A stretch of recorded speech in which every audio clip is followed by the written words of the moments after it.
Welcome to the Shepherd Podcast. I'm Pastor Chris. I'm your host.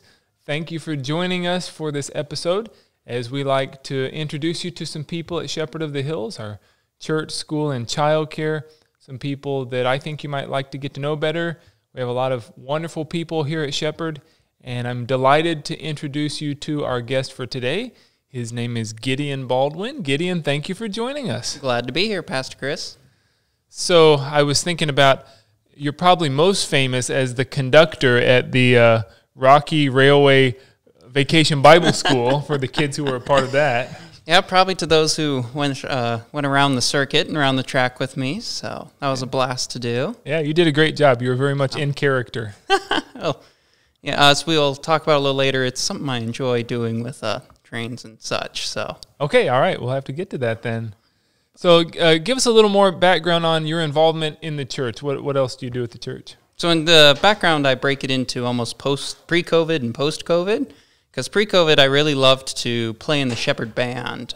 It's actually one of the things I like most about Shepherd, because I played band a lot in high school, and then you graduate from high school and college, and you really don't get an opportunity to play it again. So I was really grateful to play in the band. Yeah. Also been trying to coordinate with the young adults to do evening activities about twice a month, just to something social to get to know each other. Then we go into the COVID days, and since then I've been helping out as an usher and also on the audio visual. So if you ever notice the slides, most of the time in the modern hymn service or a little late, that might be me up there, but hopefully it's all smooth. Yeah. And I'm very glad for Shepherd for giving me the opportunities to help and serve. Oh, we're glad that you stepped in and served. You're a wonderful servant. You have a great heart for serving, obviously. Just to go back on some of the things you said, what instrument do you play? French horn, actually. And how long have you been playing? I started out in trombone in the 5th grade. And then, so that would have been, age 10? And I switched to French horn about 16. But in there, I've played French horn, trombone, trumpet, mellophone. Played a few different brass instruments as the band needed me. Yeah, fantastic. Versatile. And then you mentioned the young adult ministry. One time, didn't you do this elaborate breakfast that you made with pancakes and things like that? It did have a breakfast with pancakes and sausage and bacon. And the pancakes and bacon and sausage all disappeared, so I assumed it was cooked well over in the King George house. Yeah, I remembered you were quite the chef that day. I'll give a secret. Normally breakfast is the meal. If you want to impress someone, cook breakfast, because it's pretty easy. It's one of the easier to do so. Okay. All right. There you go. That's a free tip. We don't charge extra for that one. Yep. Just wait for the pancakes bubbles, stop collapsing on each other. They're ready. So. Very good. Very good. Well, why don't you tell us a little more about your background? You're not a Texan originally. Nope. Do you know the state I was from originally? Where I was born in? Was it Wyoming? No, it wasn't Wyoming. Oh, tell me. I'm an Oklahoma-born man. Oh, well, you're not too far from Texas then, Oklahoma. Yep, Ponca City is where I was born.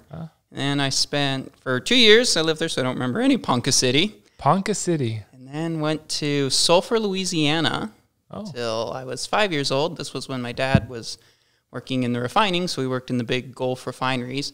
Oh, okay. And then my parents moved back to Newcastle, Wyoming, which was their goal, and been there since 5th grade.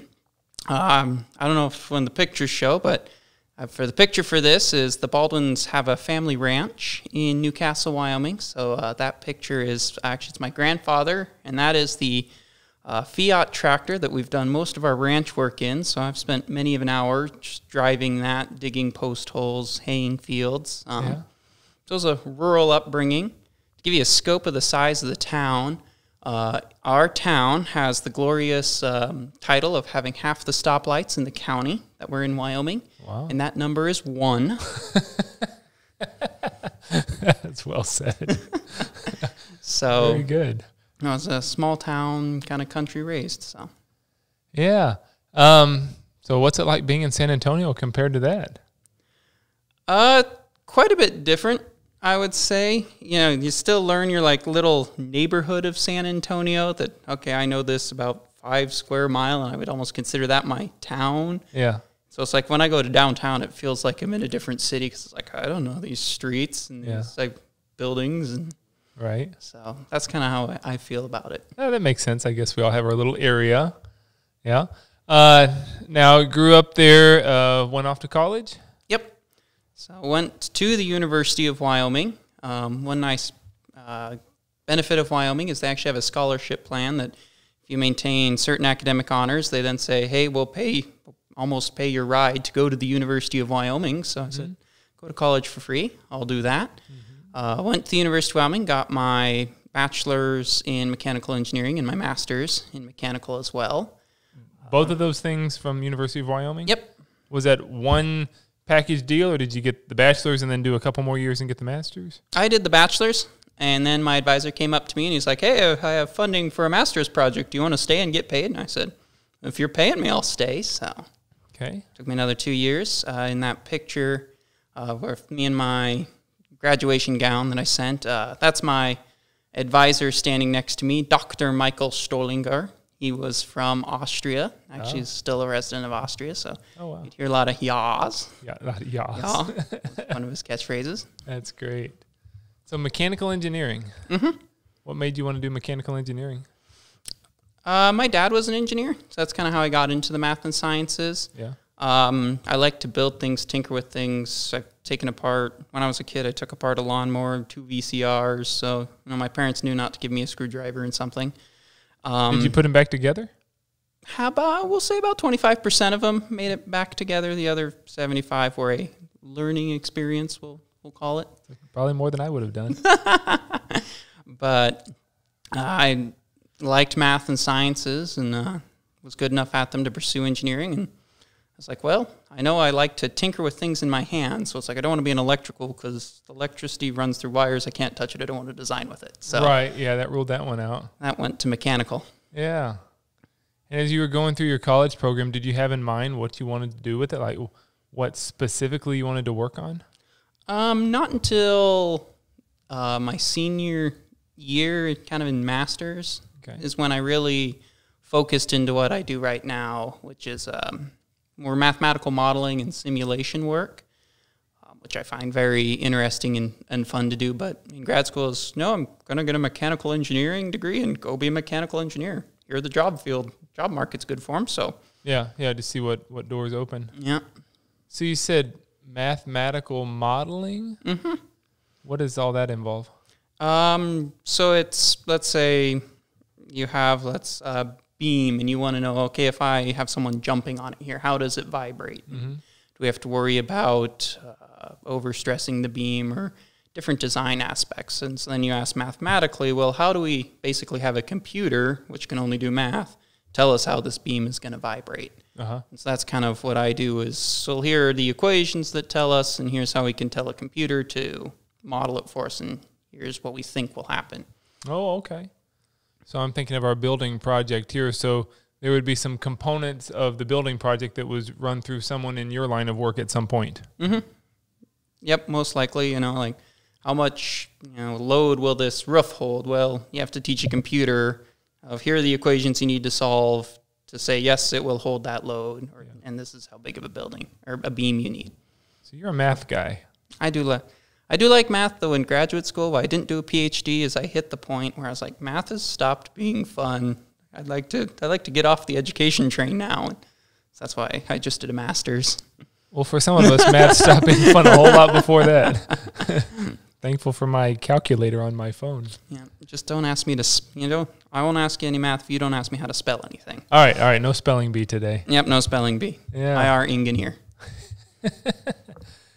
So you came from University of Wyoming. Was this your first job out of college where you are now? Yep.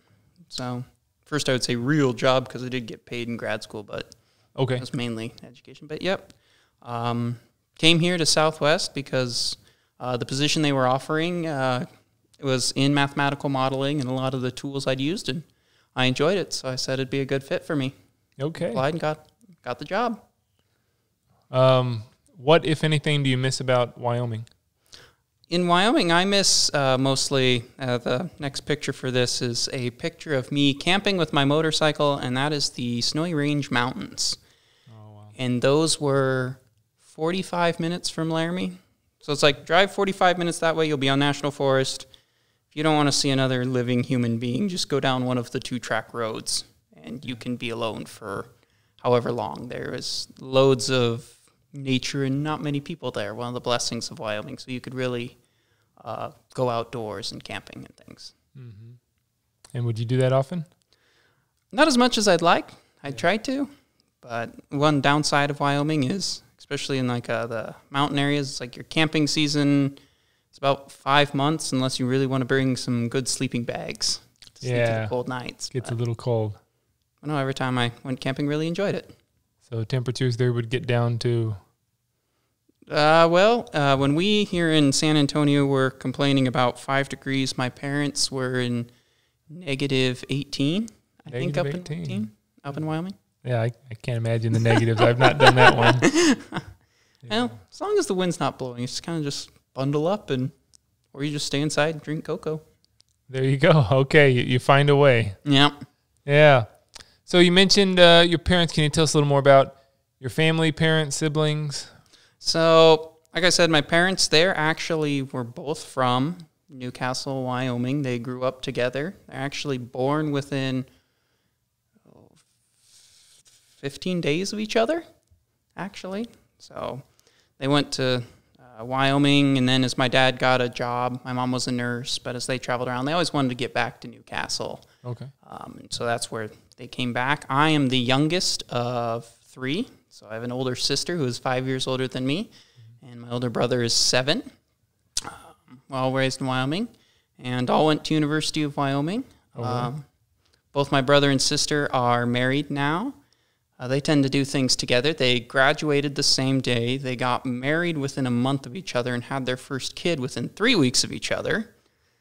So they're pretty close. And I have 5 nieces and nephews. My brother and my sister-in-law has all 3 boys, and my sister and brother-in-law have a boy and a girl. Okay. So growing up, were they kind of a unit, your brother and sister, and then you were sort of on your own?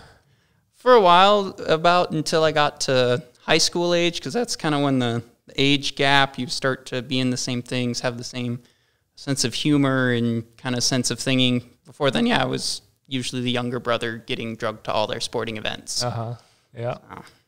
I know a lot of volleyball from watching my sister. I can watch all the calls and, tell the ref, that was a bad call. You were a good little brother, along for the ride. Most of the time. Yeah. Your brother's a pastor, right? Yep.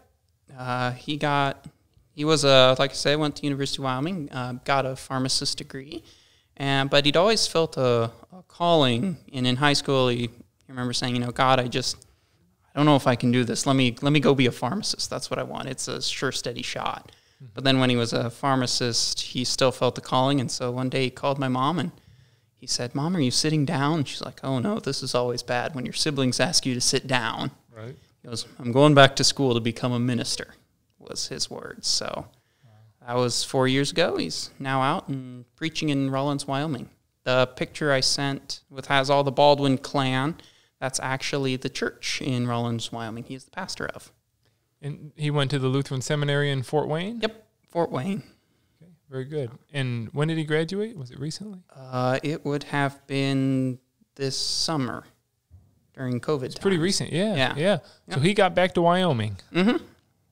So that Wyoming probably is a pretty good place to get a call right now, because I think at his time there were 2 Missouri Synod churches that had vacancies with pastors doing preach here in the morning, drive over, preach in the afternoon. Oh, yeah. Another place, so.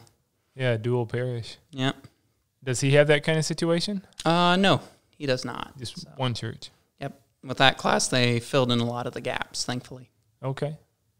So what's his ministry like? Is it size of church and kind of the nature of it? I would say, I've only been there once. Okay. Probably about 40 members, I would say, in the church, so which is about par for a Wyoming town. Where I was thinking, yeah. A big city in Wyoming is 50,000 people, so right. Rawlins, Wyoming is 20,000, I think, so yeah. About 40, 50 members, which is pretty good. Yeah. So I've heard him preach a few times. I know preaching is his calling because he has a love of biblical knowledge and a spiritual calling, and he's always been a man of linguists, of languages, so he can do his Greek and Hebrew quite nicely. Well, very good. Very good. So that's what your brother's doing, and your sister, is she in Wyoming too? Yep. They are in Douglas, Wyoming. She was a teacher, kindergarten and pre-K, but now she's married, and she stays at home and keeps her 2 little children following the straight and narrow as best she can. Yeah. And her husband he's a welder. I can't remember the company he works for off the top of my head, but yeah. Yep, all the Baldwin clan except for myself is still in Wyoming. Well, that's where I was going. Yeah. Do you think you'll end up back in Wyoming at some point? I wouldn't be.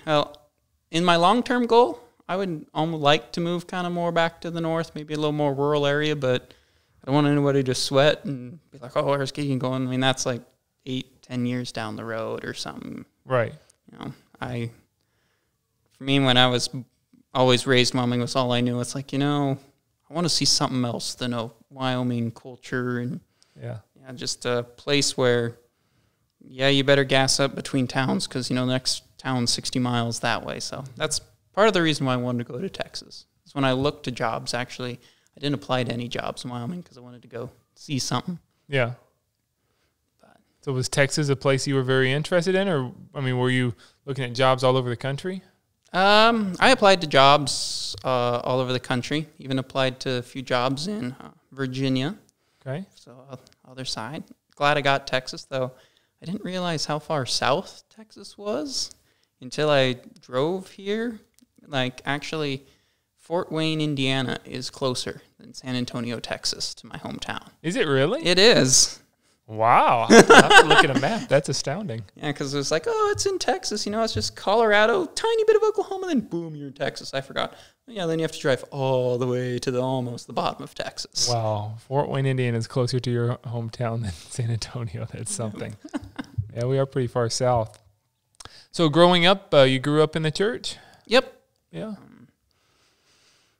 Pretty much always. Went to Christ the King Lutheran Church. It was a fun time. The youth program, it's kind of funny. It boomed before me, and then we had a youth program of 2 students, and then afterwards it boomed a little bit. So we didn't have too much in youth, but we had some pretty great preachers there, and we did confirmation. And you were the glue holding the program together in between those 2 boom classes. You were holding it all together. Yeah, well, I wouldn't know if holding is the right term, because in confirmation we had packets that you had to do. And I quickly learned that, hey, if I just turn to the next chapter and then just fill in the previous 2 pages, it'll make it look like I did the entire packet up to the first one. So if my pastor is listening to this, I'm sorry, but... You figured out the tricks. Yeah, part of being a student. Yep. Yeah. So we've covered a lot of different topics. I'm assuming life has not always been easy. Well, what are some challenges that you've faced in your life? I would say one of the biggest challenges was stress of grad school, going through that.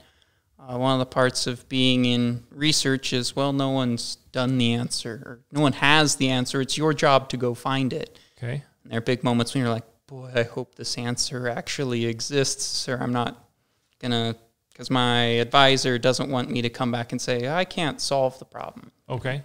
So that's a stressful situation to be in. How'd you deal with the stress? How'd you cope in those stressful times? Got back into gym quite a bit, running. Faith also helped me in in stressful times, because church is always a place, you can go to relax. There aren't any, like I was saying, go solve this problem for church. Yeah.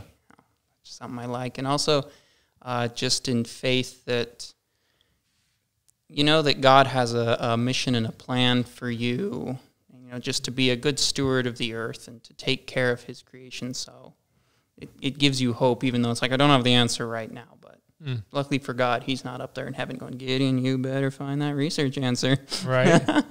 Well, here's the beautiful thing about our faith is it's not about us solving a problem. It's about Jesus solved the problem through the cross and was a sacrifice for us. So that takes a lot of pressure off right there. And Indeed. And it's our joy to go live for him and use the word steward, being a good steward of creation, good steward of the gifts that he gives to us.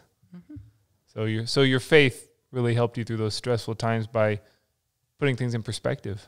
Yeah, and just reminding me, one of my dad's favorite sayings is, "This too shall pass, and so shall you." And so shall you. So I was like, yep, I know. I might not pass in the way I planned on it, but, God has, this is how you'll get through it, Gideon. I already know the end of your life. Don't worry about it. Yeah. So your dad imparted spiritual wisdom to you. Yep, he's a very spiritual man. Yeah. So. Is he a person you go to whenever you need some advice? Yes, I've gotten advice to us. He sends us also, texts, and he's the more quiet, subdued type. So going to him is kind of like asking a teacher, if you will. But no, he'll give good knowledge when you need it. Yeah, great. Dads are good about that. Indeed. Yeah. If I can give half as good of answers as he does, I'll be doing well. Very good. Let's talk about some hobbies and some things you do for fun.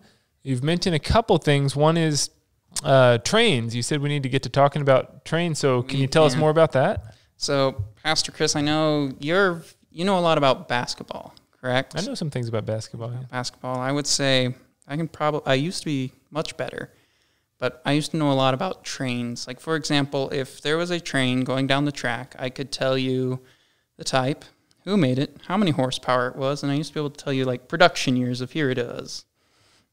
I could do that with almost every train going down. My parents got me this giant big book of trains, and I took it to heart to memorize it. Wow. So that's I guess a special talent maybe people don't know about me, and I can tell you that I used to be able to tell you the engines inside, how many cylinders, what stroke they were. Yeah. A picture I have submitted for this is also I like to go see steam engine trains, which here's a fun fact is that Union Pacific actually has a fleet of steam trains called the Union Pacific Heritage Fleet.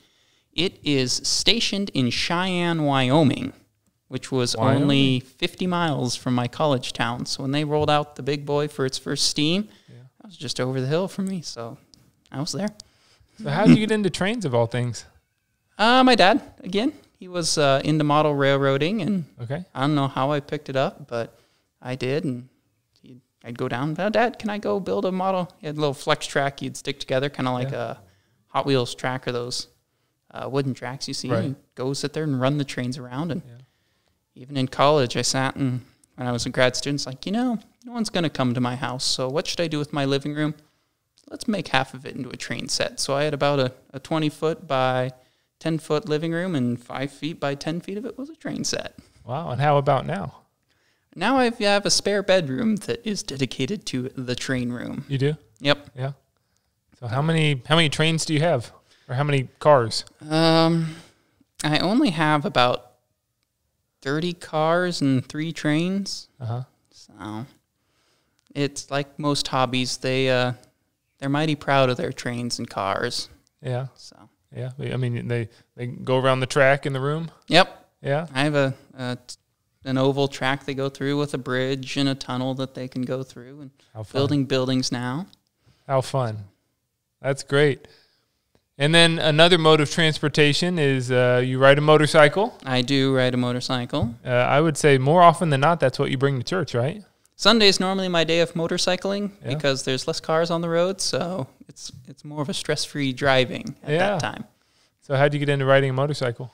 That was after I graduated my bachelor's, finally had saved up enough money to go buy a used motorcycle, and I said, hey, it's something different. Seems to be fun to have the open road where you're just sitting on a motorcycle, and it was quite fun when I did it. And the sidecar came along because I said, hey, I've always wanted to ride in a sidecar, but I never knew anyone. So it's like, well, let's solve the problem and we'll get a motorcycle with a sidecar. But my flaw in my logic was I'm the only driving the sidecar. So I've actually only ever ridden in the sidecar once. So you have a sidecar on your motorcycle now? Yep. Wow. I have a motorcycle with a sidecar. Okay, so if somebody wants a ride, you'll give them a ride? You want to ride tomorrow, Pastor Chris? Let's do it. All right, I'll bring it. I have a spare set of leathers, helmet, whole thing. Sounds fun. Sounds fun. That's really cool. So what's it feel like to be out on the open road? How would you describe, going down the highway on a motorcycle? First time you go, you'll be a little, almost really nervous and a little freaked out because you're getting blasted by a 60-mile-an-hour wind up front as you're going. But it's fun because pretty soon you learn, all I need to do is just relax. I'm not going to fly out of the motorcycle seat. And right. Then, I don't know, you get to smell everything too, like when things bloom, and you can really smell the flowers. Really smell the flowers. You can also really smell when something gets hit by the side of the road. You can always be like, yep. It intensifies the sense of smell. Okay, very interesting. Anything else you do for fun in your spare time? The other thing I do for fun here in San Antonio is I like to go on all the walking trails. Okay. Around here, I've walked the Riverwalk path from the Riverwalk about halfway down the Medina Trail, if you know where that is. How long is that? I don't know. If you did it all in one go, I think it's something like 10 miles. But normally on a weekend, I'd go do about a 2-mile round and back jaunt. Okay. So broke it up over several weekends. There's some beautiful areas here in San Antonio where you can kind of escape the city. And right. it's like, I just see trees. I can still hear the city, but it's nice. Yeah. Yeah. Very good. Yeah. There's some beautiful areas, and when it's a nice day, you just want to be outside exploring. Yeah. My dog also enjoys that. She's the other person in that video or photo. And tell us about the dog.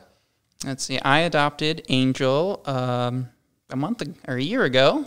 So after she got over her separation anxiety, which one day she decided the trim around my front door was not to her liking, so she took the trim board off. So okay. She's taught me how to redo trim. A little remodeling. Yeah. But now that she's kind of settled in, be like, oh, he comes back. It's okay. Right. She's a great dog. Yeah, good. Yeah, dogs are great. Yeah. Well, anything we didn't cover that people should know about you? Not that I know of. So I think we got a pretty good idea of who this Gideon guy is. You did a pretty thorough investigation, Pastor, I must say. That's true. Well, I had to do a lot of homework to get ready for this one. I appreciate the time with you, Gideon, and thanks for all the ways that you serve at the church as well. It's a real blessing, your dedication and just your heart for serving. Oh, like I say, I'm glad to do it because I like to serve, and it's something to do on the Sundays. So there you go. Enjoy. There you go. And you get to bring your motorcycle along for the ride and enjoy the day. And so, Pastor Chris, this Sunday, I'll bring it. Take you on a ride. Sounds like fun. Can I wear my robe? Of course. I expect the stole to be flapping. There's a mental picture for you right there. Well, thanks again, Gideon. It's been a lot of fun. All right. Thanks for having me, Pastor. Absolutely. And thank you so much for tuning in to this episode of the Shepherd Podcast. You got to know Gideon better. And please tune in next time as we continue to bring you some more great people from Shepherd of the Hills for you to get to know. Until next time, the Lord's blessings to you. Please stay safe and be healthy, and the peace of the Lord be with you today.